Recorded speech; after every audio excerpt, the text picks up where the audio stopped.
जैसे कोई reactant A है हमारे पास और ये प्रोडक्ट पी में कन्वर्ट हो गया, तो टाइम के साथ साथ अगर शुरू में मैंने 1 मोल लिया इसका, 1 मोल लेने पर स्टार्टिंग जब टाइम टी 0 था, जब हमने देखना शुरू किया इसको रिएक्शन को, तब तो 1 मोल था। 1 सेकंड के बाद इसका कुछ पार्ट कन्वर्ट हो जाएगा प्रोडक्ट में, पी में।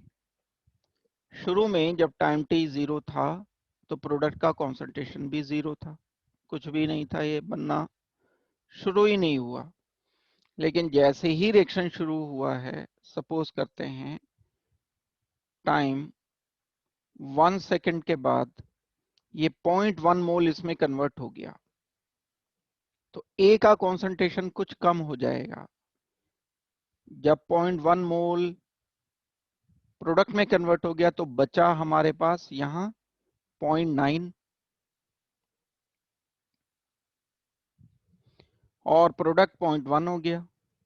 और 1 सेकंड के बाद यानी टाइम 2 सेकंड के बाद ये 0.8 रह गया, कम हो गया कॉन्सेंट्रेशन, ये इंक्रीज हो गया 0.2 हो गया।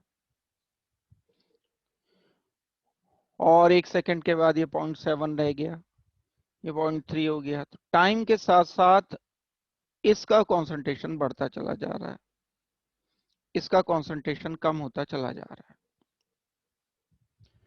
अब अगर ये दोनों के कोफिशिएंट बराबर हैं, यहां सेम है, यहां पर भी 1 है और यहां पर भी 1 है, तो फिर तो ये एक ऐसा एग्जाम्पल है जैसा आप किसी ग्लास में पानी भरना शुरू करते हो। शुरू में जब हमने भरना शुरू नहीं किया, स्टार्ट ही कर रहे हैं time t is equal to 0 पे, ये 100% खाली है, यानी इसमें कोई वाटर नहीं है। तो अगर मैं दो चीजें देखता हूं, एक वाटर और एक एम्प्टी स्पेस,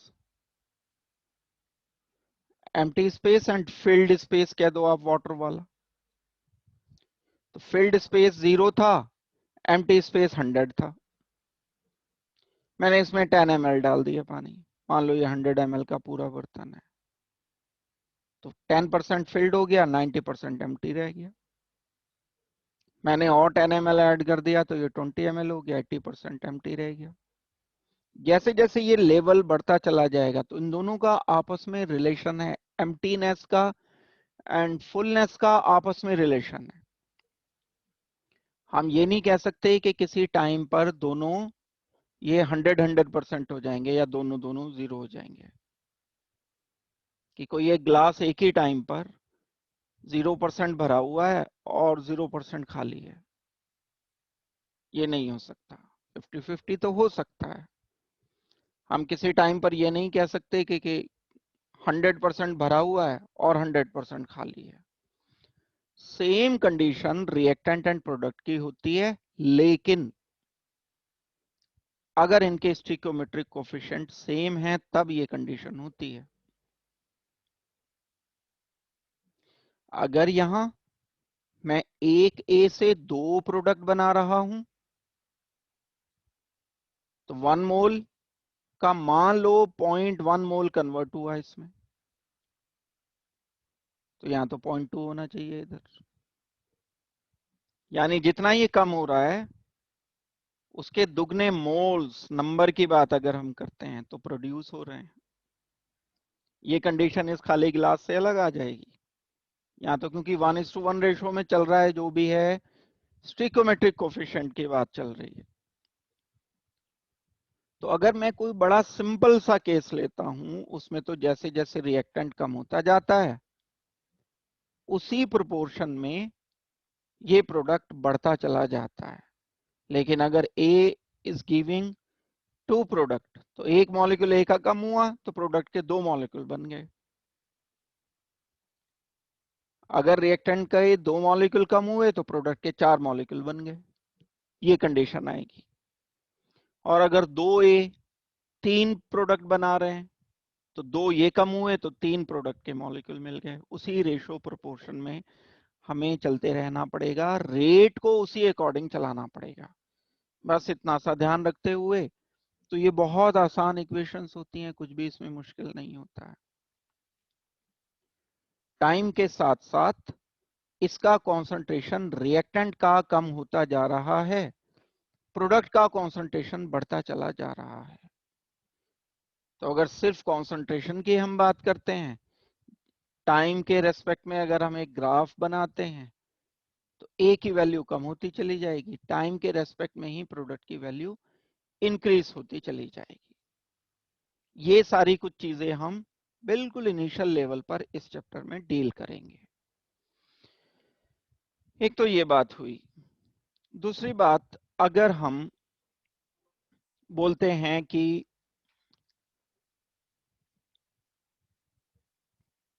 इस चैप्टर में और क्या चीजें किस तरह से डिस्कस करनी है, तो सबसे पहले कोई भी केमिकल रिएक्शन लिया हमने, हम उसके बारे में हमेशा हमें 2 चीजें फोकस करनी चाहिए। XYZ कोई भी केमिकल रिएक्शन है, उस केमिकल रिएक्शन के बारे में जो इंफॉर्मेशन है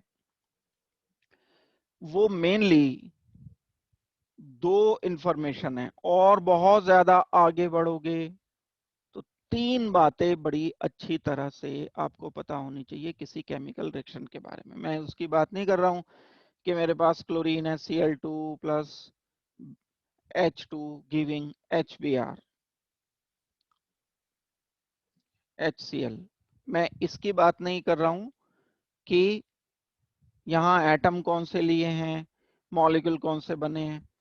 मैं इसके उन पैरामीटर्स की बात कर रहा हूं जिन्हें हमें ऑब्जर्व करना होता है।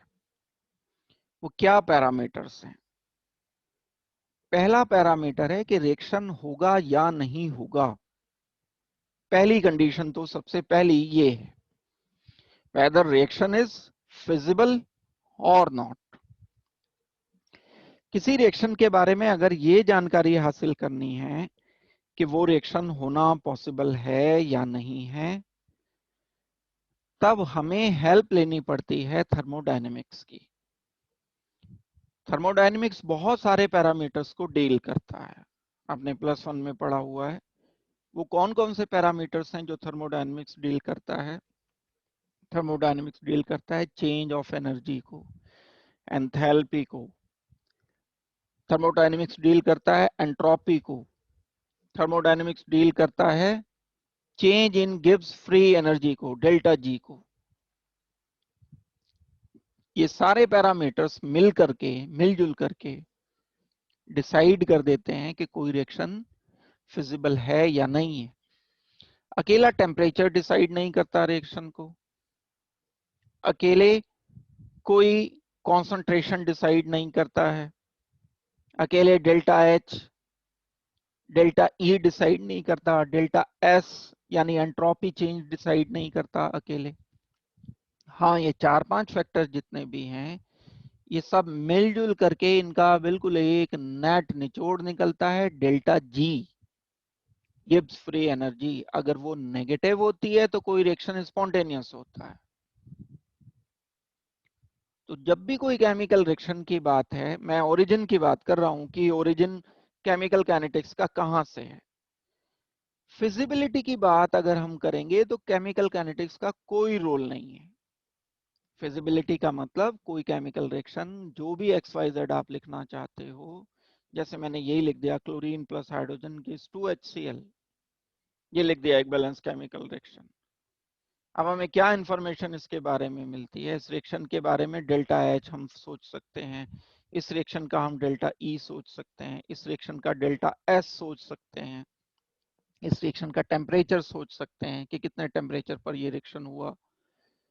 फाइनली इन सारी चीजों को मिला जुला करके एक नेट इक्वेशन बनती है जिसके लिए हम डेल्टा G डिसाइड कर सकते हैं, इस रिएक्शन का Gibbs free energy, change in Gibbs free energy decide कर सकते हैं। अगर ये नेगेटिव आ जाता है तो हम बोलते हैं ये रिएक्शन फिजिबल है, स्पॉन्टेनियस है। जो कंडीशन हमने यहाँ रखी है इस टेम्परेचर पर, या अगर गैसियस हैं तो प्रोडक्ट, तो हम प्रेशर भी ले सकते हैं। ये डेल्टा जी नेगेटिव आना रिएक्शन की फिजिबिलिटी को बताता है। फिजिबिलिटी अगर पता चल गई तो हमें उसकी स्पीड नहीं पता चली। डेल्टा जी ने बता दिया कि ये रिएक्शन हो सक रहा है,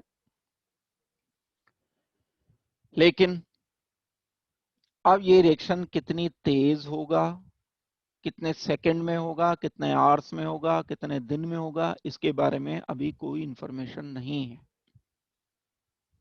मैंने आपको एक काम करने के लिए कहा कि आपको ये काम करना है, आपने कहा यस हो जाएगा, बिल्कुल डन हो गई बात। अब मैंने पूछा 4 दिन के बाद, तो आपने कहा हाँ हो जाएगा, मना नहीं किया, आपकी नीयत भी ठीक है बिल्कुल करने की। फिर मैंने 1 महीने के बाद कहा, तो आपने कहा हाँ हो जाएगा। तो अब मुझे साथ के साथ टाइम भी देना पड़ेगा। दैट मीन्स फिजिबिलिटी एक अलग बात है और उसकी स्पीड एक अलग बात है। डेल्टा जी कोई इंफॉर्मेशन नहीं देता इस बारे में कि ये रिएक्शन कितने टाइम के बाद होगा, यानी टाइम के रेस्पेक्ट में जो प्रोडक्ट के कॉन्सेंट्रेशन बनते हैं, यानी रेट जो होते हैं केमिकल रिएक्शन के, उसके बारे में डेल्टा जी डेल्टा एस कोई इंफॉर्मेशन नहीं देता है। ये बिल्कुल एक अलग चीज है। इसके बारे में इंफॉर्मेशन मिलती है हमें केमिकल काइनेटिक्स से। तो केमिकल काइनेटिक्स डील करता है केमिकल रिएक्शंस की स्पीड को, थर्मोडायनेमिक्स डील करता है रिएक्शन की फिजिबिलिटी को।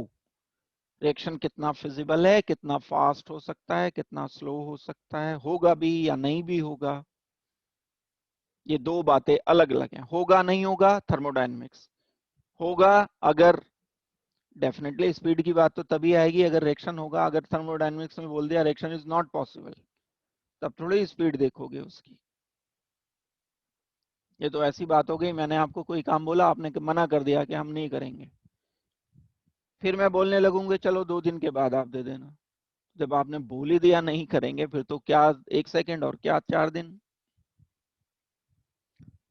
काइनेटिक्स का रोल तब शुरू हो जाता है जब थर्मोडायनेमिक्स ग्रीन सिग्नल दे देता है। थर्मोडायनेमिक्स में बोल दिया this reaction is feasible, possible है ये रिएक्शन, डेल्टा जी नेगेटिव आ गया इसके लिए, स्पॉन्टेनियस है, ये रिएक्शन हो रहा है। अब एकदम से सवाल उठ जाएगा कि ठीक है हो तो रहा है, लेकिन कितने देर के बाद होगा, स्पीड इसकी क्या है। यहां से काम शुरू हो जाता है एक केमिकल काइनेटिक्स का। तो दूसरा जो डील करता है केमिकल काइनेटिक्स डील करता है। एक तीसरी बात और है कि तीसरा पॉइंट और भी होता है, रिएक्शन की एक्सटेंट, किस रिएक्शन पर कोई, किस पॉइंट पर कोई रिएक्शन जाकर के रुकता है, ये एक्सटेंट जो डिसाइड करता है वो केमिकल इक्विलिब्रियम डिसाइड करता है। अब जरूरी नहीं है कि ए जो है वो बी में कन्वर्ट हो रहा है, तो ऐसा बिल्कुल जरूरी नहीं है कि ये 100% ही कन्वर्ट हो। जो हमारा रिएक्शन का रेट है वो तो ये मानते हुए बता देगा इसकी स्पीड को कि हमने एक पोर्शन लिया, 1 मोल लिया या 2 मोल लिया या 3 मोल लिया, लेकिन इसमें इक्विलिब्रियम कहां पर रुका, जब A and B reaction reversible होते हैं, ए से बी बन रहा है, बी से वापस ए बनने के चांस हैं, तो इक्विलिब्रियम कहां पर आकर के एस्टेब्लिश हुआ, 90% एंड 10% पर हुआ, या 50-50 पर हुआ, या इसका 90% अनइफेक्टेड रहा, 10% ही प्रोडक्ट कन्वर्ट हो पाया।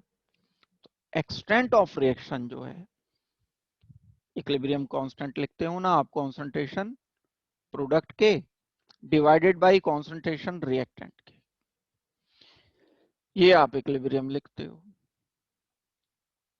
तो के वो वैल्यू है जो रिएक्शन की एक्सटेंट को डिसाइड करती है। यानी एक और फैक्टर है, एक और बात है जो रिएक्शन के बारे में काफी अच्छी इंपॉर्टेंट इंफॉर्मेशन देती है, और वो बात है केमिकल इक्विलिब्रियम। ये तीन चीजें मिलकर पूरे रिएक्शन के बारे में हमें कंप्लीट इंफॉर्मेशन दे देती हैं। Thermodynamics, chemical equilibrium and chemical kinetics. बाकी सब इनकी रूट ब्रांचेस हैं। बाकी जैसे हमने इलेक्ट्रोकेमिस्ट्री पढ़ा तो उसमें ये सारा ही कुछ बीच बीच में थोड़ा थोड़ा इस्तेमाल हो रहा था, उसमें हमने डेल्टा जी यूज किया। स्पीड की बात नहीं की हमने, केमिकल काइनेटिक्स भी उसमें अप्लाई कर सकते हैं। जो केमिकल रिएक्शंस हो रहे थे वो कितना तेज होंगे, कितना स्लो होंगे। कोई एक सेल का रिएक्शन है, वो फिजिबल है लेकिन हो बड़े टाइम में रहा है, तो सेल तो बड़ा स्लो हो जाएगा, वो बहुत धीरे धीरे करंट देगा। कहीं पर भी आप ये अप्लाई कर सकते हो। तो मैं समअप कर रहा हूं अपनी बात को। जितने भी हमारे पास केमिकल रिएक्शंस हैं, अगर वो प्रोडक्ट बना रहे हैं तब उन्हें उनमें हमें तीन बातें डील करनी है। फिजिबिलिटी, फिजिबिलिटी को डील करता है थर्मोडायनेमिक्स। नंबर टू, एक्सटेंट, कहां तक रिएक्शन होगा, और ये एक्सटेंट इक्विलिब्रियम डिसाइड करता है, केमिकल इक्विलिब्रियम, इक्विलिब्रियम कांस्टेंट, वो जो आप लिखते हो के प्रोडक्ट एंड रिएक्टेंट के कॉन्सेंट्रेशन डिवाइडेड बाय, ये तो प्रोडक्ट के कॉन्सेंट्रेशन हो गए, डिवाइडेड बाय रिएक्टेंट के कॉन्सेंट्रेशन। ये के इक्विलिब्रियम इसकी एक्सटेंट को बताए। ये अगर पोर्शन ऊपर वाला ज्यादा है तो यानी ज्यादा प्रोडक्ट बना है, ये पोर्शन अगर ज्यादा है तो मतलब रिएक्टेंट वाली साइड ये ज्यादा है।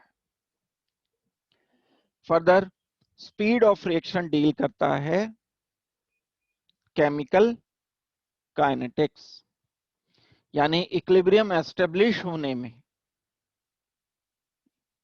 इक्विलिब्रियम एस्टेब्लिश होने का मतलब जहां पर इक्विलिब्रियम है वहां तक पहुंचने में कितनी देरी लगी, यानी केमिकल काइनेटिक्स ये बताता है कि रिएक्शन की स्पीड क्या है। स्पीड ऑफ रिएक्शन क्या है? Time taken by a reaction to achieve equilibrium, to reach equilibrium. Equilibrium तक ही तो पहुंचेगा रिएक्शन, उससे आगे थोड़ी निकल जाएगा केमिकल काइनेटिक्स की वजह से। तो ये तीन बातें आपको हमेशा याद रखनी है। केमिकल काइनेटिक्स हमें इसमें से ये करना है। ये आपने दोनों बातें +1 में पढ़ी हुई हैं, इक्विलिब्रियम हो गया और बाकी ये आपका थर्मोडायनेमिक्स हुआ, ये +1 में पढ़ा जाता है। अभी फिलहाल जो हमें डील करना है केमिकल काइनेटिक्स को। बड़ी सिंपल सी डेफिनेशन है, अगर जस्ट डेफिनेशन की बात करते हैं, वो सब के सब रिएक्शंस, वो सब की सब बातें जो रेट ऑफ केमिकल रिएक्शन को डील करती हैं। साथ में एक और भी बात है, मैकेनिज्म को भी डील करती है। मैकेनिज्म का मतलब किसी केमिकल रिएक्शन के जो स्टेप्स हैं, इंटरमीडिएट अभी हमने पढ़ा था, एलिमेंट्री एंड कॉम्प्लेक्स रिएक्शंस, यानी किसी बड़े रिएक्शन को हम छोटे पार्ट में तोड़ सकते हैं। जब हम किसी बड़े रिएक्शन को छोटे पार्ट में तोड़ेंगे तो वो उसका मैकेनिज्म बोला जाएगा।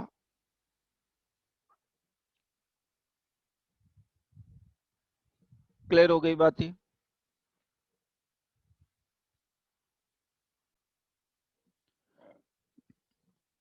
तो branch of chemistry that deals with rate of reaction and mechanism of reaction is called as chemical kinetics. और रेट ऑफ रिएक्शन आप जानते हो, रिएक्टेंट या प्रोडक्ट का कॉन्सेंट्रेशन में change with respect to time. Time के साथ साथ अगर आप चेंज करते चले जाते हो कॉन्सेंट्रेशन रिएक्टेंट एंड प्रोडक्ट के, तो इसी को रेट ऑफ रिएक्शन बोला जाता है।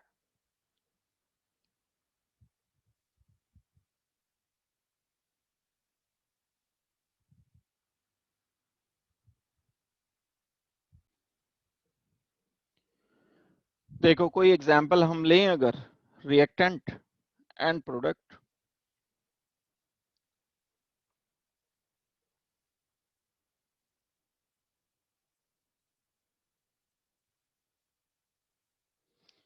इश्यू तब आता है जब ये कई सारे रिएक्टेंट हैं, कई सारे प्रोडक्ट हैं और अलग अलग प्रोपोर्शन में बन रहे हैं। इश्यू की बात तब है, बात तब नहीं है। तब तो ये अगर हमने कोई आर रिएक्टेंट लिया, पी कोई प्रोडक्ट बन गया, फिर तो एक मॉलिक्यूल ये बन, जितना ये इंक्रीज हुआ, जितने मॉलिक्यूल इसके बने उतने ही मॉलिक्यूल इसके कम हुए होंगे, ये कुछ कंडीशन रही होगी। तो अगर हम एक हाइपोथेटिकल रिएक्शन ले लेते हैं, रिएक्टेंट गिविंग प्रोडक्ट, एक मोल रिएक्टेंट एक मोल प्रोडक्ट बना रहा है, ये सिंपलेस्ट केस है, इससे ज्यादा सिंपल कोई केस नहीं है। अगर हम टाइम t1 पर इनके कॉन्सेंट्रेशन R1 एंड P1 ले रहे हैं और टाइम t2 पर, यानी बीच से रिएक्शन कहीं से स्टार्ट हो गया, शुरू में ये शुरू में हो सकता है कि जब time t is equal to 0 है, या स्टार्ट किया हमने टाइम t1 ले लिया 1 सेकंड के बाद, इसका जो कॉन्सेंट्रेशन है मेरे पास R1 है, इसका कॉन्सेंट्रेशन P1 है, कुछ कन्वर्ट हो चुका, तो कहीं से बीच से भी रिएक्शन स्टार्ट कर सकते हो। ये होना शुरू हो गया रिएक्शन। अब टाइम t2 पर ये चेंज हो गया, t2 जब टाइम हुआ तो ये कम होकर R2 हो गया, रिएक्टेंट कम हो गया। टाइम अगर बढ़ा दिया मैंने और ये प्रोडक्ट जो है वो P2 प्रोडक्ट बढ़ गया, तो change in concentration of product आ जाएगा P2 minus P1। Change in concentration of reactant आ जाएगा R2 माइनस R1। तो delta R and delta P हम कैलकुलेट कर सकते हैं और रेट निकाल सकते हैं। चेंज इन टाइम क्या होगा, T2 minus T1, change in time आ गया। तो ये हम कैलकुलेट कर सकते हैं अगर हमें रेट निकालना है तो।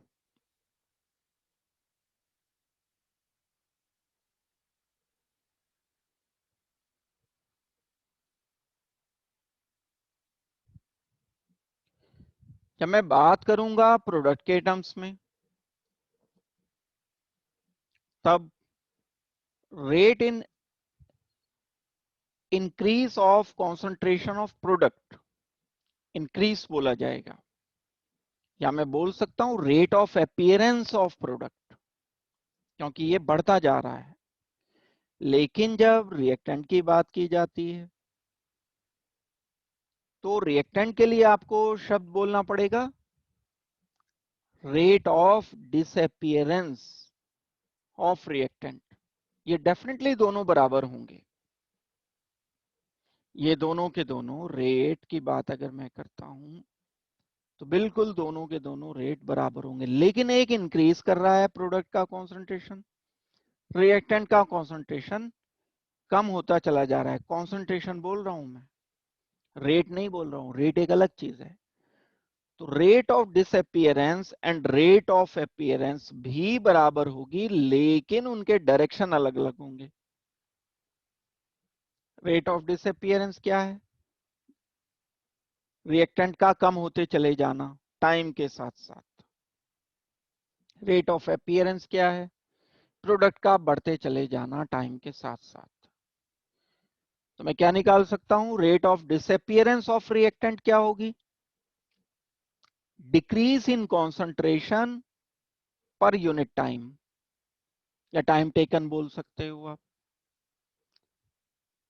डिक्रीज इन कॉन्सेंट्रेशन क्या होगा, जो मेरे पास डेल्टा आर है, ये R2 final concentration, T2 time पर कॉन्सेंट्रेशन रिएक्टेंट का, माइनस R1, ये डेल्टा R जो हो जाएगा, ये डेल्टा R क्या चीज है, decrease in concentration of reactant divided by change in time delta T, ये इक्वल हो जाएगा rate of disappearance of reactant. And rate of appearance क्या कहलाएगी, रेट ऑफ अपीयरेंस कहलाएगी P2 minus P1 divided by delta T। अब understood है कि जो फाइनल कॉन्सेंट्रेशन ऑफ रिएक्टेंट था वो तो कम हो गया। यहां पर मैंने 10 मोल लिए थे, टाइम t1 पर, टाइम t2 पर, ये 10 से बढ़ के 12 तो होंगे नहीं, रिएक्शन तो इधर को चल रहा है प्रोडक्ट की तरफ, ये तो कम हो जाएगा। कम होगा तो सपोज करते हैं 8 मोल बचे, तो 8 माइनस 10 करना पड़ेगा। मैंने R2 माइनस R1 किया है, तो ये कितना आ गया, -2 आ गया। -2 आ गया मतलब कम होता जा रहा है टाइम के साथ साथ। इसे बराबर करने के लिए हम पहले से ही रेट के बाहर माइनस रख देते हैं।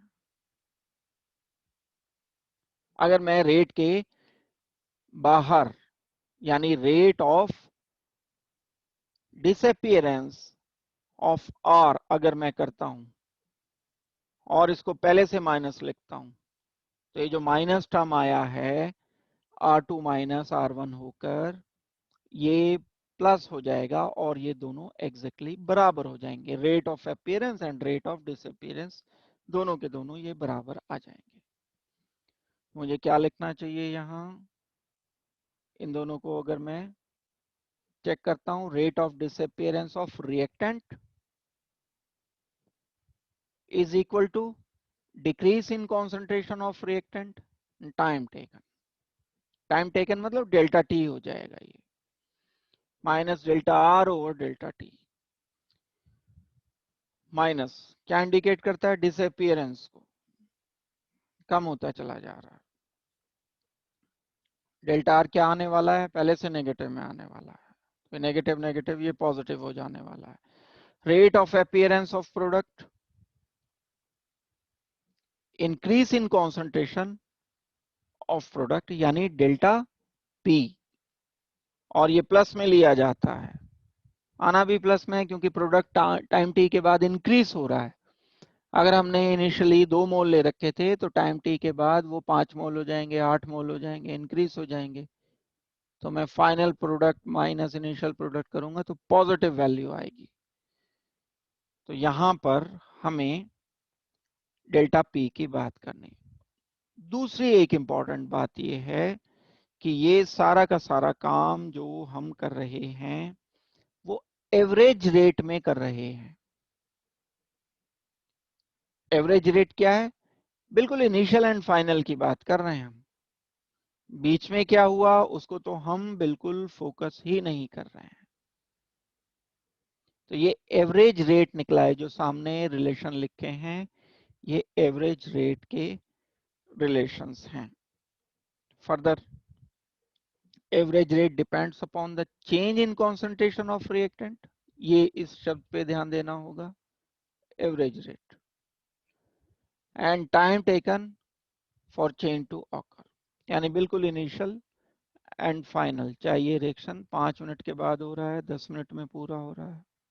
मीनवाइल क्या हुआ, हमने बिल्कुल फोकस नहीं किया, बीच में रिएक्शन चलता चलता उसका मूड क्या रुक गया, थोड़ी देर के लिए, थोड़ी देर आराम कर लिया, थक गया था चलते चलते, फिर उसके बाद उसने चलना शुरू कर दिया। लेकिन हमने तो सिर्फ इनिशियल फाइनल स्टेट की बात की है, कुछ हो सकता है बीच में अगर आए, यानी हमने बिल्कुल इंस्टेंट रेट की बात नहीं की है।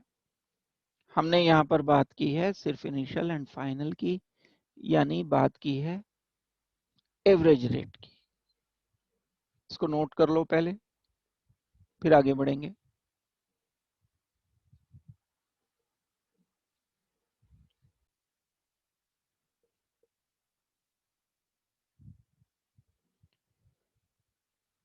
क्या किया मैंने, जैसे ये मेरे पास एक ए था कन्वर्टिंग टू बी, रिएक्टेंट है, प्रोडक्ट है, टाइम के साथ साथ बी यानी प्रोडक्ट का कंसंट्रेशन इंक्रीज कर रहा है। अब यहाँ देखो टाइम है, ये टाइम बढ़ता चला जा रहा है, 1 सेकंड, 2 सेकंड, 3 सेकंड, 4, 5, 6, 7, 8, कंसंट्रेशन बढ़ता चला जा रहा है, लेकिन किसका, प्रोडक्ट का। ये कंसंट्रेशन था, ये कंसंट्रेशन आ गया, टाइम बढ़ गया तो कंसंट्रेशन बढ़ गया, ये वाला कंसंट्रेशन आ गया, टाइम बढ़ गया तो कंसंट्रेशन बढ़ गया, टाइम और बढ़ गया तो कंसंट्रेशन बढ़ गया। एक लिमिट आएगी, रिएक्शन अपने कंप्लीशन पर जब पहुंचना शुरू हो जाएगा तो ये श्रिंक करता चला जाएगा। शुरू में तो काफी ज्यादा तेज बढ़ेगा ये, ये गैप ज्यादा है, ये वाला कॉन्सेंट्रेशन। शुरू के जो 1 सेकंड में चेंज इन कॉन्सेंट्रेशन है वो ज्यादा है, ये वाला जो कॉन्सेंट्रेशन है बाद वाले 1 सेकंड में कंसिडरेबल है। बाद वाले 1 सेकंड की बात की जाए, मान लो 1 2 3 मिनट के बाद का जो 1 सेकंड आ रहा है उसमें जो चेंज इन कॉन्सेंट्रेशन है वो नेग्लिजिबल है, यानी रिएक्शन अपने कंप्लीशन तक पहुंच चुका। या तो नेग्लिजिबल है या फिर जीरो हो जाएगा, यानी रिएक्शन रुक गया होना। अब प्रोडक्ट नहीं बन, नया प्रोडक्ट नहीं बन रहा है, जितना बनना था बन गया, इक्विलिब्रियम स्टेट में आ गया। ये वाली वो स्टेट है जो एक इक्विलिब्रियम स्टेट आ जाती है, यानी concentration of product and concentration of reactant fix हो जाते हैं, कांस्टेंट हो जाते हैं, टाइम के रेस्पेक्ट में चेंज नहीं होते। जब ये स्टेट आ जाती है तो ये स्टेट इक्विलिब्रियम वाली स्टेट होती है, आपको पता है। इक्विलिब्रियम वाले स्टेट में अब ये चेंज नहीं होंगे टाइम के साथ।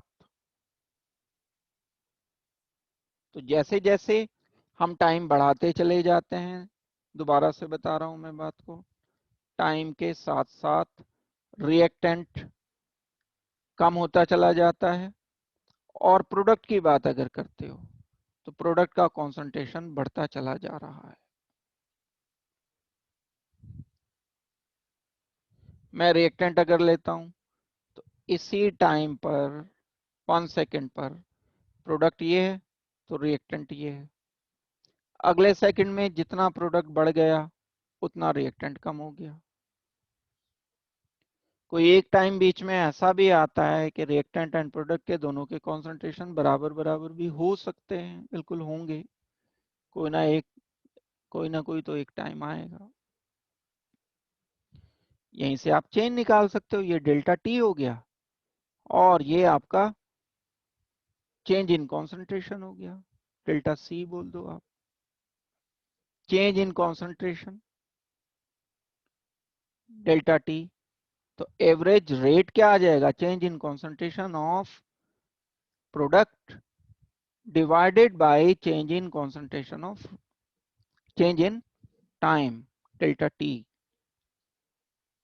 इसी ग्राफ से एक एवरेज रेट निकाल सकते हो। और इसी को अगर आप बहुत एक इनफाइनाइट स्मॉल अमाउंट पर निकालते हो, बहुत छोटे टाइम में निकालते हो, मान लो फ्रैक्शन ऑफ सेकंड के लिए, एक नैनो सेकंड मिली सेकंड में चेंज इन कॉन्सेंट्रेशन, तो आप बोल सकते हो कि D C over D T,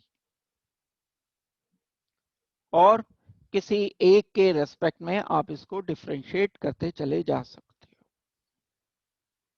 हम ये डिसाइड कर सकते हैं। यहाँ इंस्टेंटेनियस रेट निकाला जा सकता है इस कर्व पर, चाहे कोई सा भी कर्व है, ये भले ही रिएक्टेंट का है या प्रोडक्ट का है। प्रोडक्ट टाइम के साथ साथ इंक्रीज कर रहा है, रिएक्टेंट टाइम के साथ साथ डिक्रीज करते चले जा रहे हैं।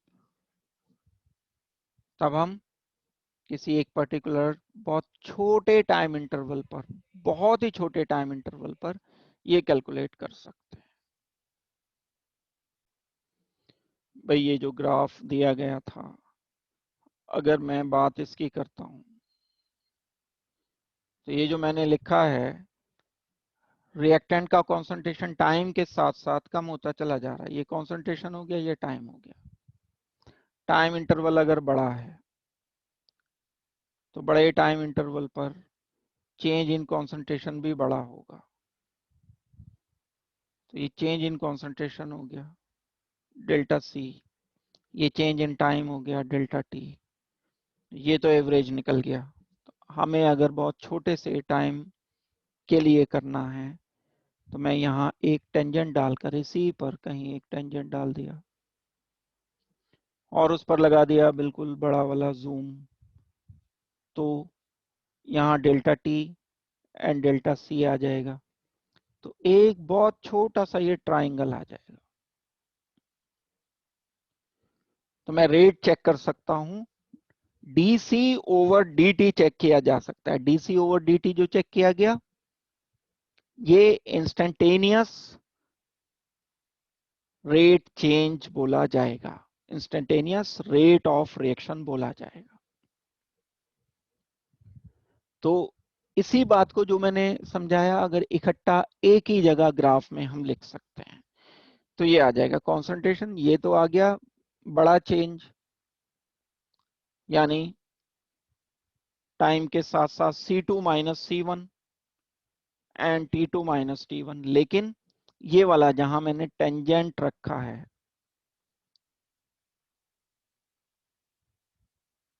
इसकी मैं बात कर रहा हूं। टेंजेंट रखने पर ये इंस्टेंटेनियस और instantaneous is equal to minus dr/dt। और ये किसके बराबर आता है? स्लोप के बराबर आता है। ये तो कर्व था ना C2 माइनस C1, ये जो कर्व था ये, तो अगर मैं माइनस dr/dt कर रहा हूं, टेंजेंट पर ये मैंने किया, तो ये इसके स्लोप के बराबर आ जाएगा। अब क्योंकि बात मैं रिएक्टेंट की कर रहा हूं तो माइनस लिखा जाएगा।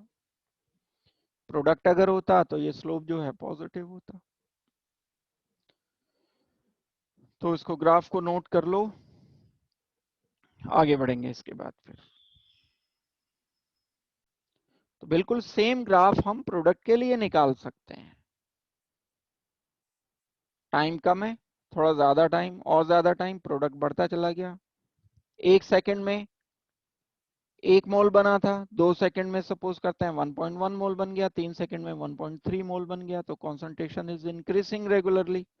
तो मुझे final concentration C2 minus C1 लिखना पड़ेगा। जब मैं C2 माइनस C1 लिखूंगा तो ये पॉजिटिव वैल्यू आएगी। यहां मैंने टेंजेंट डाल दिया, जब टेंजेंट डाल दिया तो ये स्लोप इस तरीके का आया, तो पॉजिटिव स्लोप होगा। ये यहाँ नेगेटिव नहीं लिखना है।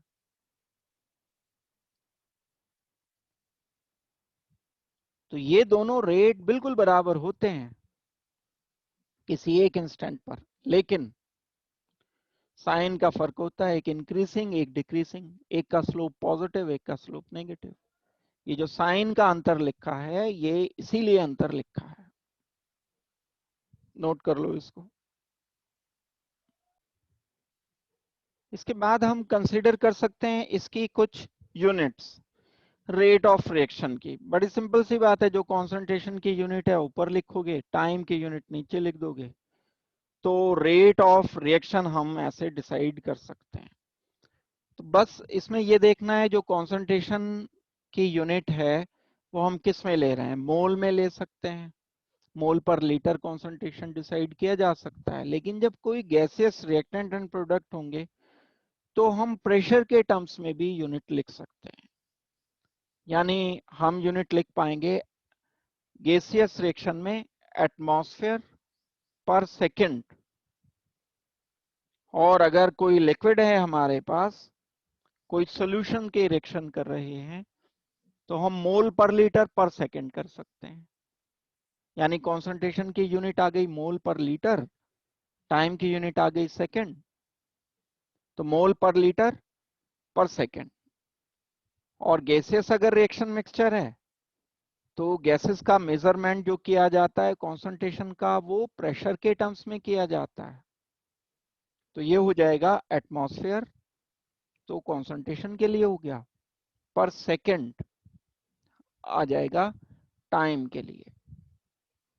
तो unit of rate of reaction solution में आ जाएगा मोल पर लीटर पर सेकंड, एंड गैसियस रिएक्शन में आ जाएगा एटमॉस्फेयर पर सेकंड,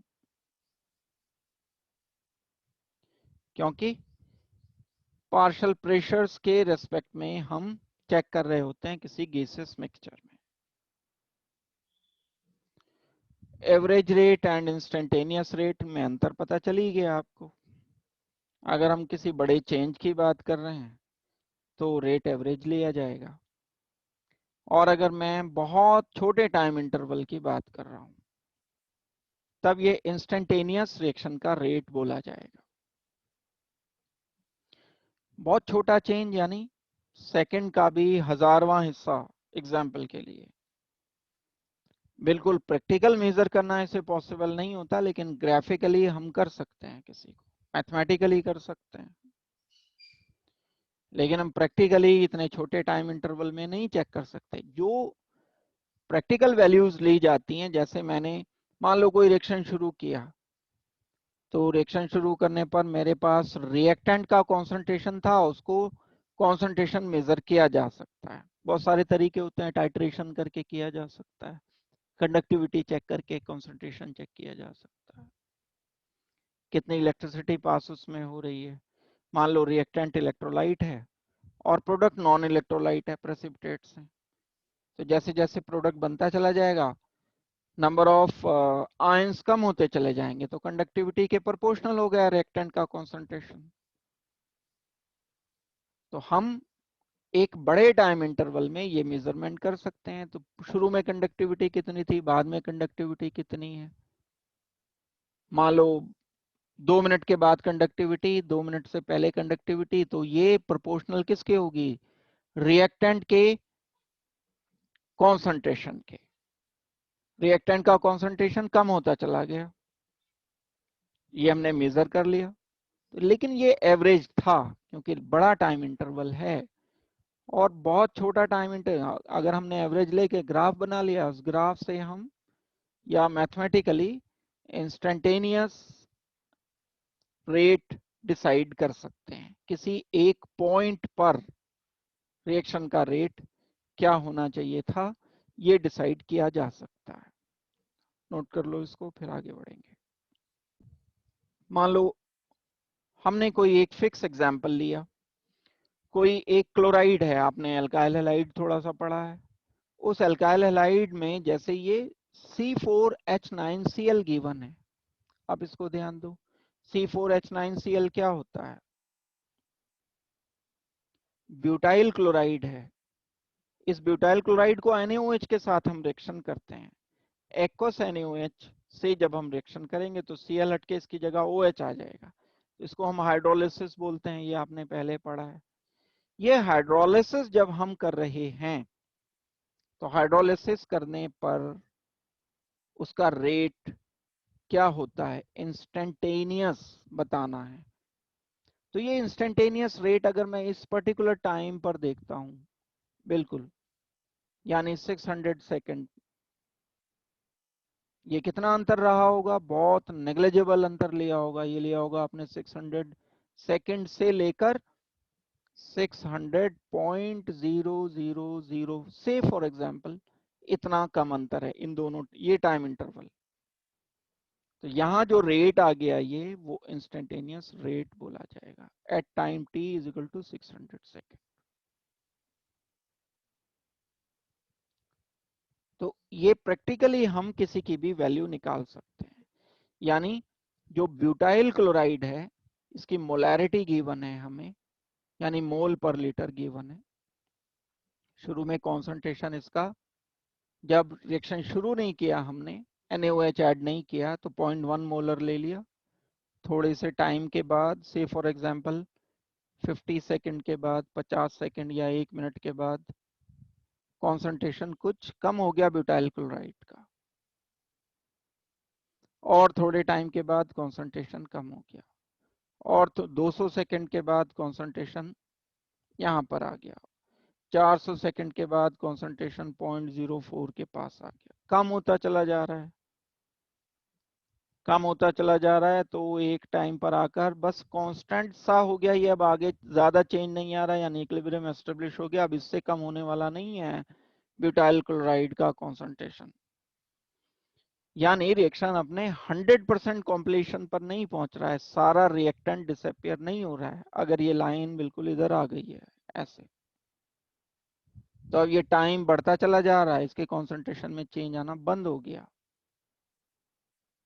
कॉन्सेंट्रेशन में चेंज आना बंद हो गया तो हम बोलेंगे कि इक्विलिब्रियम एस्टेब्लिश हो गया। यहां जब चेंज आना बंद हो जाए, तब उस पॉइंट पर, उस टाइम पर इक्विलिब्रियम एस्टेब्लिश हो गया है। इक्विलिब्रियम कब एस्टेब्लिश हो जाता है, जब rate of forward reaction and rate of reverse reaction बिल्कुल बराबर हो जाते हैं। बराबर कब होंगे दोनों, ग्राफ में अभी हमने थोड़ी देर पहले भी किया, ये बराबर हो रहे हैं। यहां पर आकर के ये बराबर हो गए रेट, लगभग पैरेलल लाइन हो गई है। टाइम के रेस्पेक्ट में कंसंट्रेशन चेंज नहीं हो रहा है।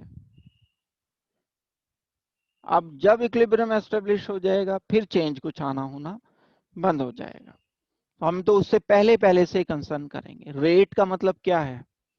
इक्विलिब्रियम एस्टेब्लिश होने से पहले पहले हम change in concentration per unit time check कर रहे हैं।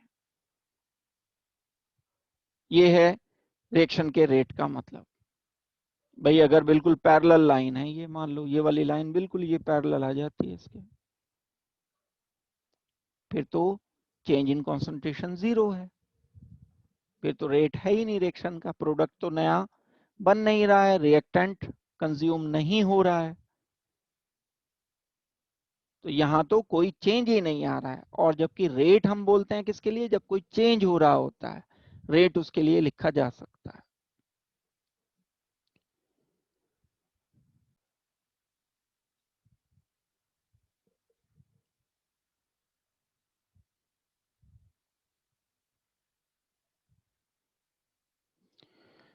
इंस्टेंटेनियस रेट क्या होगा?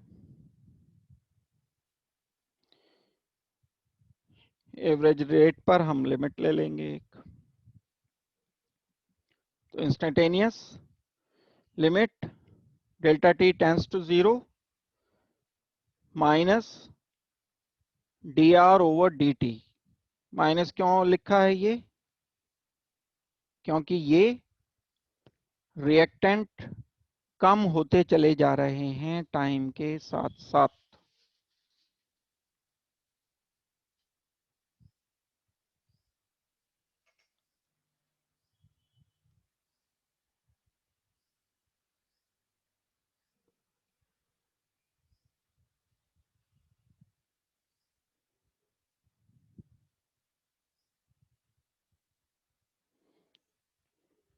प्रोडक्ट के कॉन्सेंट्रेशन इंक्रीज कर रहे हैं टाइम के साथ साथ,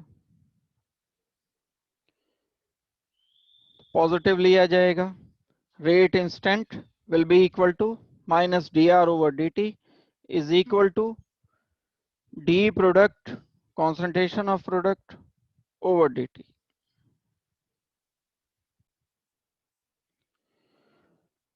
तो हम फर्दर रेट डिटरमिन कर सकते हैं ग्राफिकली, जैसे अभी किया है, टेंजेंट डाल करके एट टाइम टी कोई हमने टेंजेंट डालकर और कॉन्सेंट्रेशन को फाइंड कर लिया।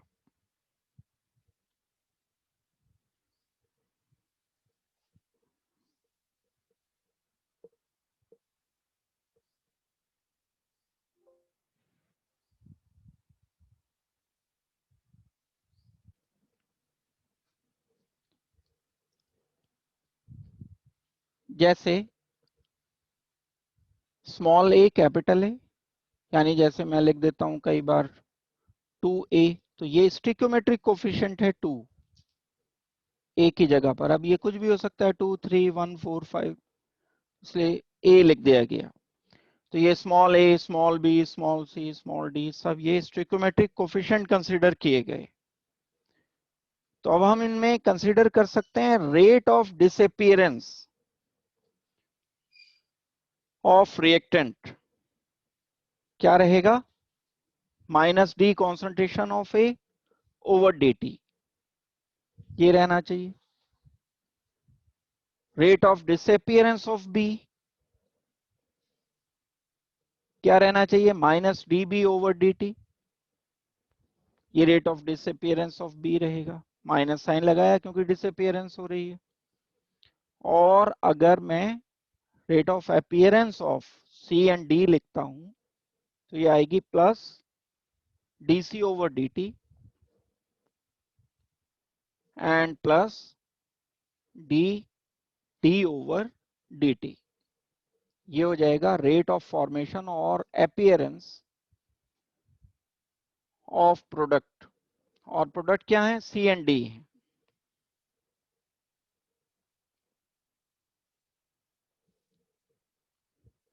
अभी हमने इसमें स्टिक्योमेट्रिक कोफिशिएंट इंट्रोड्यूस नहीं किए हैं, जब इनके स्टिकोमेट्रिक कोफिशिएंट इंट्रोड्यूस करेंगे तो उनके अकॉर्डिंग लिखे जाएंगे। पहले इसको नोट कर लो, फिर आगे बताता हूं। अगर हम इनके रेट्स को, rate of disappearance of A, rate of disappearance of B, इनको मैं इक्वल करके लिखना चाहता हूं तो इनके स्टोइकोमेट्रिक कोफिशिएंट से इनको डिवाइड करना पड़ेगा। यानी जैसे मैं कहता हूं 2 ऑफ ए है, तब एक बी बन रहा है, तो मैं अब D A over D T equal to D B over D T नहीं लिख सकता, या माइनस बी इवन करके नहीं लिख सकता, क्योंकि दो मॉलिक्यूल के बिहाफ पर एक भी बन रहा है। इसको तो मुझे जस्ट 1/2 करना पड़ेगा, तब जा करके ये दोनों के दोनों बराबर होंगे। लेकिन यहाँ stoichiometric coefficient A B C D है, तो मुझे यहाँ 1/a 1/b 1/c 1/d से डिवाइड करना पड़ेगा। इसके 2 मॉलिक्यूल कंज्यूम हुए तभी तो 1 मॉलिक्यूल बी का बना। इसके 10 मॉलिक्यूल यूज होंगे तो इसके 5 मॉलिक्यूल बनेंगे, आधे बन रहे हैं।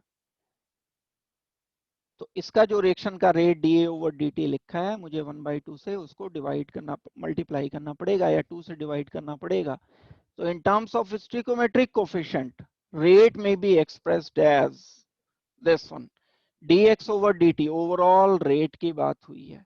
ये सबको अगर मुझे बराबर बराबर करना है तो 1/a da ओवर dt।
तो हमने इनफैक्ट क्या किया है इसमें, हमने इसको इक्वल करने के लिए, रेट्स को इक्वल करने के लिए डिवाइडेड बाय 2 किया है, या इनके जो स्टिकोमेट्रिक कोफिशिएंट हैं उनसे इसको डिवाइड किया है। जैसे यहां पर तो 2 था ये, तो हमने 2 से इसको डिवाइड कर दिया है।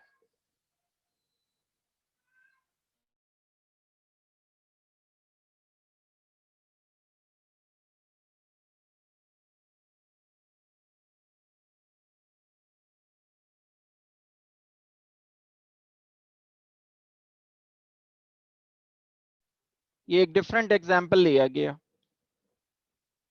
तो इसके लिए हम रेट लॉ लिख सकते हैं या रेट इक्वेशन लिख सकते हैं। इसके लिए लिख करके बताओ चलो जल्दी से, 1 मिनट में। क्या रेट आएगा, rate will be equal to 1/5 delta B R negative over D T equal to, again minus, क्योंकि ये तो 1 है तो 1/1 हो जाएगा, delta B R O three negative over D T equal to again plus 1/6 delta H positive, या D भी लिख सकते हो, D H positive over D T. ये ओवरऑल रेट आने चाहिए,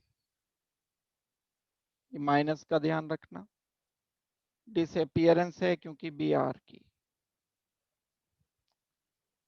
फर्दर माइनस का ध्यान रखोगे, डिसअपियरेंस है इसकी, ये भी डिसअपियर हो रहा है, एच भी।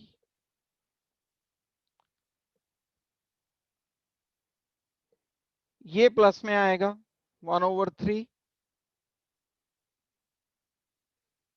dBr2/dt, और अगर ये इंस्टेंटेनियस लिखना होता तो डेल्टा की जगह डी आ जाना था।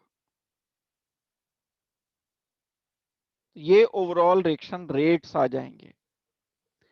ये तो सॉल्यूशन में रिएक्शन हो रहा है, सारे के सारे aqueous aqueous aqueous liquid given है। लेकिन अगर कोई reaction gaseous reactant and products हैं, तब हम उनके कॉरेस्पॉन्डिंग पार्शियल प्रेशर लेकर के रिएक्शन को सोचेंगे। गैसियस रिएक्शन के लिए पार्शियल प्रेशर यूज किए जाते हैं, and partial pressure definitely temperature का फंक्शन होते हैं। बॉयल्स लॉ के, चार्ल्स लॉ के अकॉर्डिंग जैसे जैसे हम टेम्परेचर बढ़ाते रहते हैं, पार्शियल प्रेशर बढ़ता चला जाता है। तो यहाँ बहुत इंपॉर्टेंस हो जाती है ऐसे केस में टेम्परेचर की। तो टेम्परेचर हमें बिल्कुल कांस्टेंट लेना पड़ेगा अगर हम पार्शियल प्रेशर के टर्म्स में बात कर रहे हैं। नोट कर लो इसको।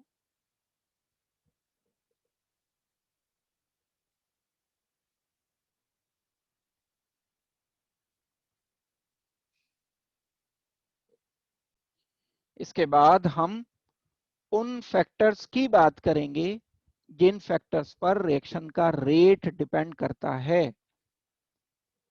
बहुत सारी चीजें ऐसी हैं जिन पर रिएक्शन डिपेंड करता है, यानी रिएक्शन की स्पीड डिपेंड करती है। तो कौन कौन सी बातें हैं वो अभी हम करेंगे discuss. Factors influencing the rate of reaction, जैसे नंबर 1 कॉन्सेंट्रेशन। कॉन्सेंट्रेशन पर रिएक्शन का रेट डिपेंड करेगा। ये जो रिएक्शन का रेट है, रेट की बात कर रहा हूं, रिएक्शन नहीं। रिएक्शन का प्रोडक्ट सफर नहीं करता कि क्या प्रोडक्ट बनेगा, ये इन चीजों पर डिपेंड नहीं करता जो फैक्टर्स में लिखा रहा हूं। Factor influencing rate of reaction, rate तेज हो जाएगा, स्लो हो जाएगा, कम हो जाएगा, ये किन बातों पर डिपेंड करता है? कॉन्सेंट्रेशन पर डिपेंड करता है। कॉन्सेंट्रेशन ज्यादा होगा तो चेंज इन कॉन्सेंट्रेशन भी ज्यादा होगा। इनिशियल कॉन्सेंट्रेशन ज्यादा है या कम है, इस बात पर रिएक्शन का रेट डिपेंड करता है। आपने रिएक्शन 5 मोल से शुरू किया है पर लीटर से, आपने रिएक्शन 1 मोल पर लीटर से शुरू किया है, तब दोनों केसेस में रिएक्शन के रेट अलग अलग आएंगे। डेफिनेटली टेम्परेचर पर डिपेंड करेगा। दूसरी बात है टेम्परेचर क्यों डिपेंड करेगा? टेम्परेचर पर, टेम्परेचर की वजह से कोलिजन्स बढ़ जाते हैं। कोलिजन बढ़ने का मतलब क्या है? जब कोई मॉलिक्यूल है वो मोशन बढ़ा देगा अपने, दो मॉलिक्यूल आपस में टकराएंगे ज्यादा तेजी के साथ। जब टेम्परेचर बढ़ेगा तो ये मॉलिक्यूल कोलाइड तेजी से करेंगे, कोलाइड तेजी से करेंगे तो रिएक्शन तेजी से करेंगे। तो एक चांस है टेम्परेचर बढ़ने के बाद रिएक्शन का रेट बढ़ जाए। जो कैटलिस्ट होता है वो कैटलिस्ट भी डिसाइड करता है रिएक्शन के रेट को। एग्जाम्पल के लिए,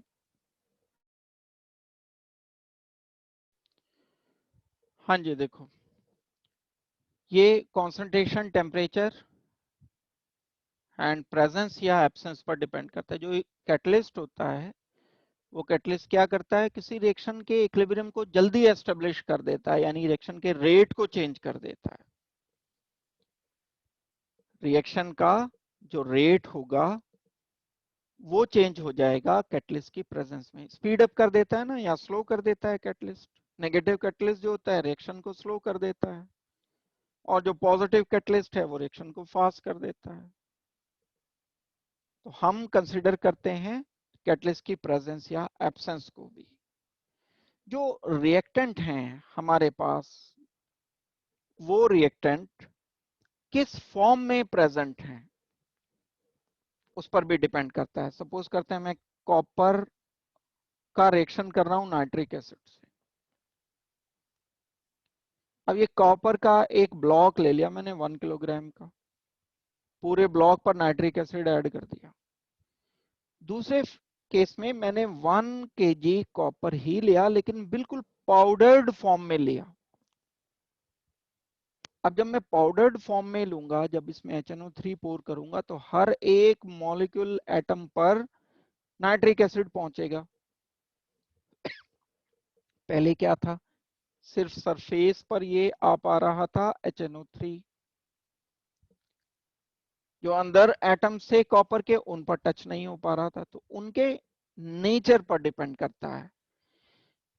कई बार ऐसा भी होता है कि जैसे वाटर है, वाटर तो H2O है, लेकिन इसकी स्टेट अलग अलग है। एक बार वाटर सॉलिड हो सकता है, एक बार वाटर लिक्विड हो सकता है, एक बार वाटर गैसियस हो सकता है। तो इनकी स्टेट पर भी डिपेंड करेगा। नेचर रिएक्टेंट एंड प्रोडक्ट दोनों के नेचर पर डिपेंड करता है। इसके अलावा एक चीज होती है pH of the medium. Medium की पीएच का क्या मतलब है, हमारे पास कोई भी केमिकल रिएक्शन है, अगर वो केमिकल रिएक्शन H पॉजिटिव की प्रेजेंस या एब्सेंस में हो सकता है। बहुत सारे रिएक्शन, जैसे आप एल्काइल हैलाइड ही लेते हो, RCl है, RCl का NaOH के साथ रिएक्शन करते हो तो ये एल्कलाइन है, पीएच ज्यादा होनी चाहिए। OH नेगेटिव कॉन्सेंट्रेशन ज्यादा होंगे तो पीएच ज्यादा होगी। तो पीएच डिपेंडेंट है एल्काइल हैलाइड का हाइड्रोलिसिस। अगर आप सिर्फ वाटर ले लोगे तो हाइड्रोलिसिस बहुत कम होगा, ना के बराबर होगा। जैसे आप बहुत सारे एस्टर्स लेते हो, एस्टर का हाइड्रोलिसिस करते हो तो H पॉजिटिव की प्रेजेंस में होता है।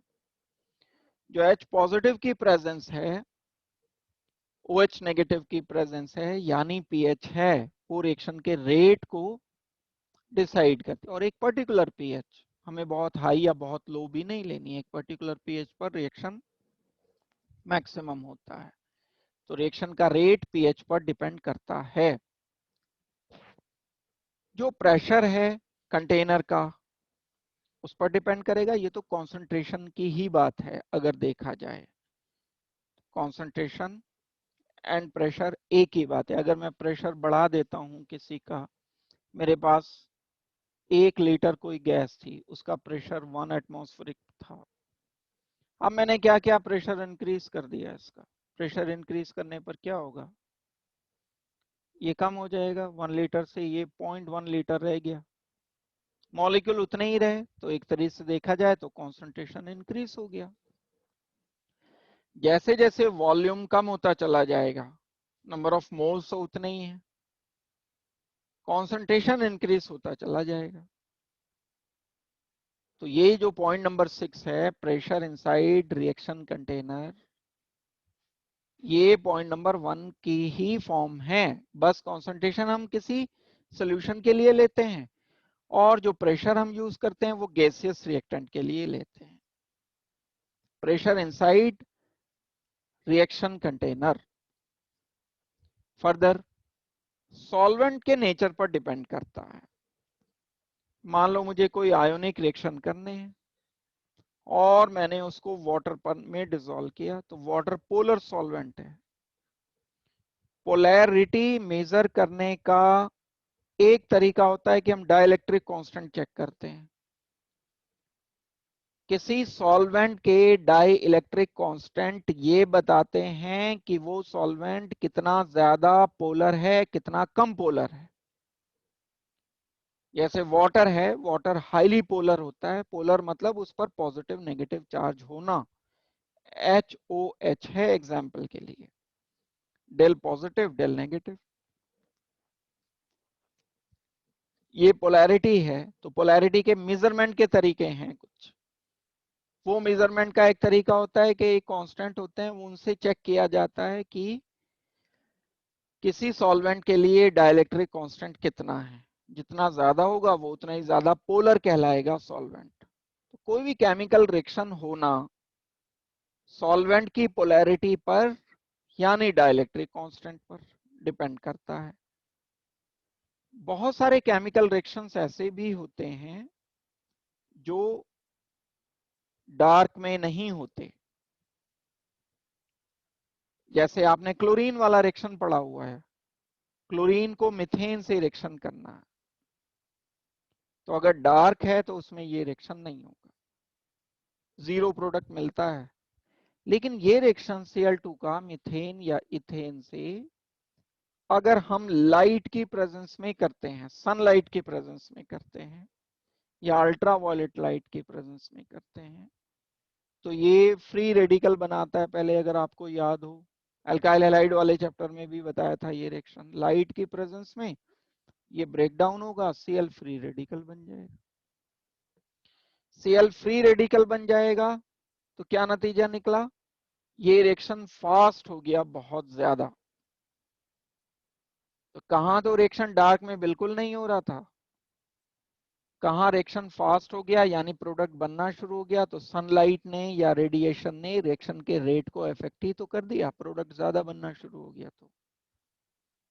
तो रेडिएशन इफेक्ट करता है किसी रिएक्शन के रेट को। इलेक्ट्रिक एंड मैग्नेटिक फील्ड भी बहुत सारे केमिकल रिएक्शन को इफेक्ट करती हैं। जैसे कितने केमिकल रिएक्शंस ऐसे हैं, हमने अभी थोड़े दिन पहले ये इलेक्ट्रोकेमिस्ट्री पढ़ा है। NaCl है, वाटर में डिसॉल्व कर दोगे Na पॉजिटिव Cl नेगेटिव में कन्वर्ट हो जाएगा। लेकिन क्लोरीन नहीं बनेगा Cl नेगेटिव से। लेकिन अगर आप इसमें टर्मिनल अपोजिट करते हुए यहां बाहर से इलेक्ट्रिसिटी दे देते हो इन इलेक्ट्रोड्स को, तो Cl नेगेटिव Cl2 में कन्वर्ट होना शुरू हो जाएगा। तो Cl नेगेटिव का Cl2 में कन्वर्ट होना इस बात पर डिपेंड कर रहा है कि हम बाहर से इलेक्ट्रिसिटी कितनी प्रोवाइड कर रहे हैं, इस बात पर डिपेंड करेगा। यानी रिएक्शन का रेट Cl नेगेटिव से Cl2 का बनना इलेक्ट्रिक फील्ड पर डिपेंड कर रहा है। हम जो बाहर से उसको इलेक्ट्रॉन सप्लाई कर रहे हैं उन पर डिपेंड कर रहा है। ये एक बड़ा इंपॉर्टेंट एस्पेक्ट है। और एक पॉइंट है सरफेस एरिया। ये जो पॉइंट्स हैं, एक कंसंट्रेशन, एक temperature, presence absence of catalyst, 3 ये पॉइंट हो गए। चौथा प्रेशर और 5वां सरफेस एरिया। ये 5 पॉइंट सबसे ज्यादा रिएक्शन को गवर्न करते हैं। जैसा मैं अभी आपको कॉपर वाला रिएक्शन बता रहा था, कॉपर वाले रिएक्शन में एक ब्लॉक लिया मैंने 1 किलोग्राम का, उस पर मैंने HNO3 को रिएक्शन करने की कोशिश की, तो सरफेस तो ये खाली है बस, HNO3 बीच बीच वाले एटम से जाके तो रिएक्शन करेगा नहीं। अब मैं सेकंड केस क्या करता हूं कि इसका पाउडर बना देता हूं, बिल्कुल एक एक एटम को अलग कर देता हूं, हर एटम अलग अलग हो गया, पाउडर बन गया, कॉपर पाउडर है। अब HNO3 ऐड किया तो HNO3 तो यहाँ इस एटम पे भी आ जाएगा, इस पर भी आ जाएगा, इस पर भी आ जाएगा।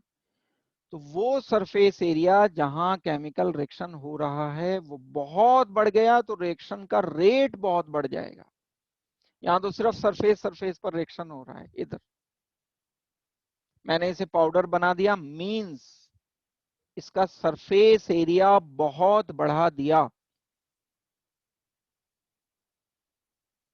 अगर आप कॉपर की एक बड़ी शीट लेकर उस पर HNO3 फैला देते हो तो रिएक्शन की पॉसिबिलिटी ज्यादा हो गई। कॉपर की उसी शीट के बराबर का एक ब्लॉक ले लिया आपने, उस पर HNO3 डालते हो तो दोनों में फर्क है। यही पाउडर बनाने की बात है। पाउडर बनाने के बाद जब आप उसे पाउडर को स्प्रेड कर दोगे तो वो तो एक ब्लॉक का तो बहुत थोड़ा सा वॉल्यूम रहेगा, उस पाउडर को जब आप स्प्रेड करोगे तो वो तो बहुत दूर तक फैल जाएगा, नाइट्रिक एसिड उसके हर एक एटम तक पहुंच जाएगा। तो सरफेस एरिया बड़ा इंपॉर्टेंट रोल प्ले करता है किसी, और इसके बाद वाला जो चैप्टर है सरफेस केमिस्ट्री, वो इसी बात पर सारी डिपेंड करती है, जो ये बात मैंने अभी आपको बताई है। तो ये फैक्टर्स हैं, इनके इनके जो फैक्टर्स हैं उनको एक एक दो दो को लेकर हम ज्यादा डिटेल इसकी करेंगे, जैसे कॉन्सेंट्रेशन की डिटेल करेंगे, टेम्परेचर की डिटेल करेंगे और सरफेस एरिया की हम डिटेल करेंगे। तो ये फैक्टर्स, वो फैक्टर्स मैंने बताए जो किसी केमिकल रिएक्शन के रेट को डिसाइड करते हैं। केमिकल रिएक्शन का जो रेट है वो इन सारे फैक्टर्स पर और इनके अलावा भी फैक्टर्स पर डिपेंड करता है।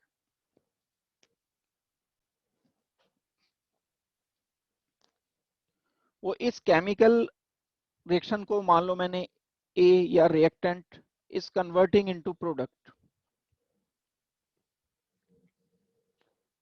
इस रिएक्शन के रेट की बात करनी है, तो ये पाया गया कि रेट ऑफ रिएक्शन इसके कॉन्सेंट्रेशन की कोई एक पावर होती है, एक्स वाई जेड कुछ भी ये हो सकती है, डायरेक्टली प्रोपोर्शनल होता है। रेट ऑफ रिएक्शन किसी रिएक्टेंट के कॉन्सेंट्रेशन की पावर कोई एक्स है उसके डायरेक्टली प्रोपोर्शनल है। अब ये जो डायरेक्टली प्रोपोर्शनल बात हो गई, वो क्या मतलब है, इस x का क्या मीनिंग है, इस x के बारे में कंफ्यूज नहीं होना, ये नई ही कोई चीज है, बिल्कुल अलग है। ये x स्टिक्योमेट्रिक कोफिशिएंट नहीं है, ये x कोई और भी वैल्यू नहीं है, ये x सिर्फ और सिर्फ प्रैक्टिकली ही कैलकुलेट किया जा सकता है जब हमें किसी केमिकल रिएक्शन का रेट पता चल जाएगा। तब रेट पता करने के बाद, चेंज इन कॉन्सेंट्रेशन देखने के बाद हम कोई एक फैक्टर कैलकुलेट करेंगे प्रैक्टिकली, तो इसी सारे फैक्टर के लिए हम डिसाइड करेंगे ये कॉन्सेंट्रेशन जो पढ़ा जाएगा। मोस्ट इंपॉर्टेंट पार्ट ये केमिकल काइनेटिक्स का है, इस एक्स को जानने के लिए ही हम सारा अपना वर्क अब आगे करेंगे। यही एक्स जो है ये ऑर्डर कहलाता है, x is order of reaction.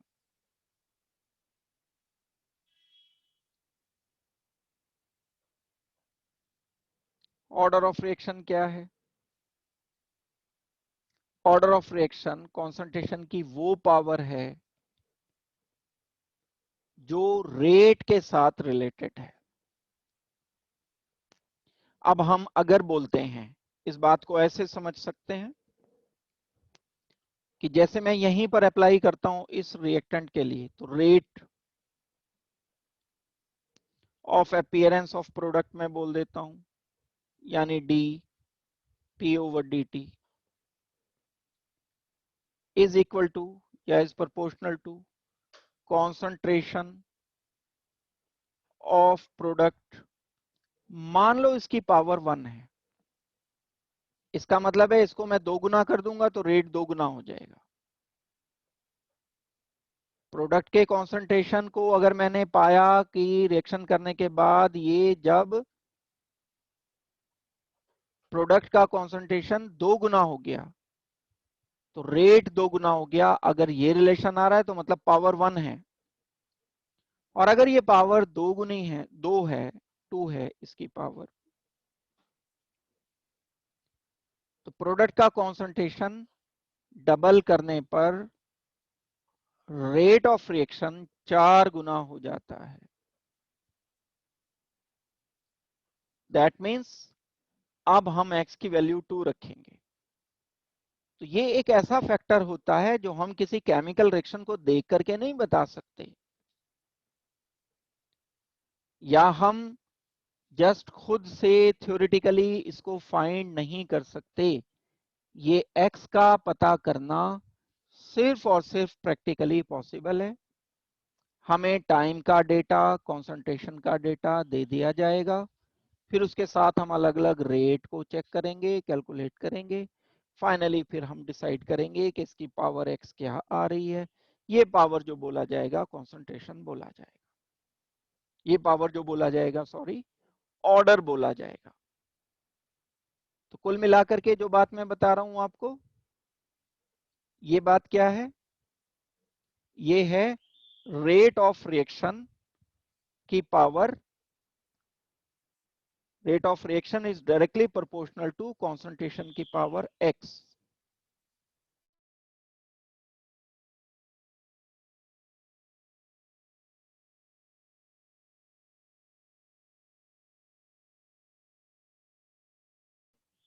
और इस पावर को हम क्या कहते हैं मैंने तो x लिख दिया था।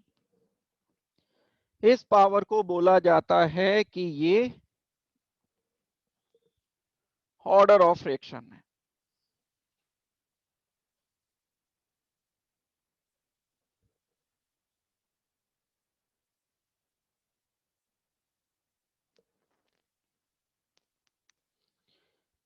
और ये एक्सप्रेशन अगर मैं लिख देता हूं कभी ऑर्डर ऑफ रिएक्शन वाला, तब इसको कहा जाता है कि ये रेट लॉ है। इंपॉर्टेंट पार्ट में से एक है, किसी भी केमिकल काइनेटिक्स को करते हुए जब किसी केमिकल रिएक्शन के लिए ये एक लिख दिया गया, और ये हम खुद से रिएक्शन को देख करके नहीं लिख सकते, ये बात सबसे पहले सोचनी है आपको। मान लो मुझे ये दिया गया Cl2 plus H2 is giving 2HCl, ये दे दिया सपोज करते हैं। जब हमें ये दे दिया जाएगा तब मैं रेट लॉ लिखूंगा, तो कॉन्सेंट्रेशन की पावर जो भी मैं यहां पर लिखूंगा, ये ऑर्डर सिर्फ प्रैक्टिकल डेटा से आ सकता है, ये केमिकल रिएक्शन को देख करके नहीं लिखा जाएगा। नहीं लिखा जाएगा तो हम इसको क्या बोलेंगे, तब हम इसको बोलेंगे कि ये एक ऑर्डर है, और ऑर्डर प्रैक्टिकली कैलकुलेट किया जा सकता है।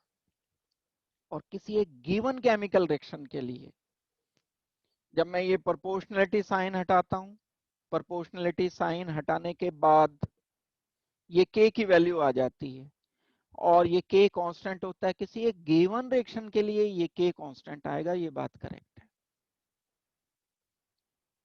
मान लो कोई एक रिएक्शन, जैसे मैंने Cl2 plus H2 giving 2HCl,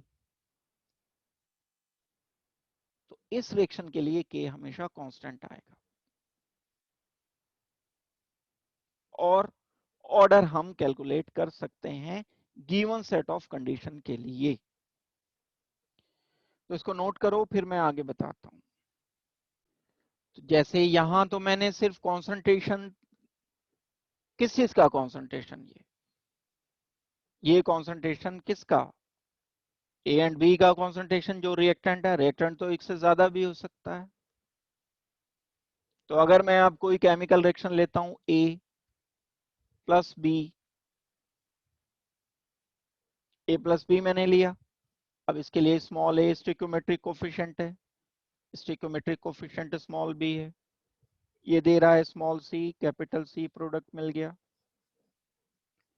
D and capital D product मिल गया। तो अब इसके लिए रेट ऑफ फॉरवर्ड रिएक्शन मुझे क्या लिखना पड़ेगा, हम कह रहे हैं कि जो मेरे पास ए है और जो मेरे पास बी है, इनके कॉन्सेंट्रेशन और उसकी पावर x, ये a नहीं, ध्यान रहे स्टोइकियोमेट्रिक कोफिशिएंट नहीं होता, दिस इज ऑर्डर। a के रेस्पेक्ट में ऑर्डर अलग, b के रेस्पेक्ट में ऑर्डर अलग, ये दोनों बराबर हो सकते हैं x एंड y, लेकिन जरूरी नहीं है, ये डिफरेंट भी हो सकते हैं। तो rate of overall reaction will be directly proportional to concentration of A to the power X, where X is order of reactant A and Y is order of reactant B। ये individual order हैं reactant के, लेकिन overall reaction की बात अगर की जाएगी, पूरा का पूरा अगर मैं रिएक्शन चेक करता हूं, कंसीडर करता हूं, तो पूरे के पूरे रिएक्शन के लिए मुझे ऑर्डर अगर फाइंड करना है, x प्लस वाई रहेगा। जो इंडिविजुअल रिएक्टेंट के ऑर्डर्स हैं उनको अगर हम सबमिट कर देते हैं, ऐड कर देते हैं, तो वो इक्वल किसके आ जाएंगे? टोटल रिएक्शन के ऑर्डर के बराबर आ जाएंगे।